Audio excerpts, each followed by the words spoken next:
करिए, इन पर यूएपीए क्यों नहीं लगाते आप?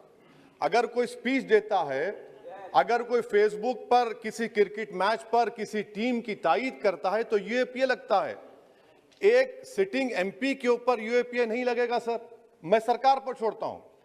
सर, चौथी बात यह है कि रेडिकलाइजेशन की जब बात होती है, हमने यहां पर एक कांग्रेस के बड़े नेता से सुना कि दो भारत हैं दौलत के एतबार से। नहीं सर, भारत की दौलत मोहब्बत है। भारत की दौलत पैसों की दौलत नहीं है। भारत की दौलत मोहब्बत है।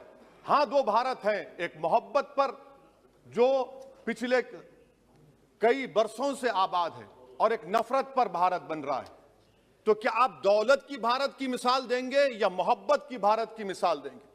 अगर मोहब्बत की भारत की मिसाल देंगे तो उसमें आपको मेरी जबान को रोकने के लिए गोली चलाने की जरूरत नहीं है। इस दो भारत को समझने की जरूरत है सर।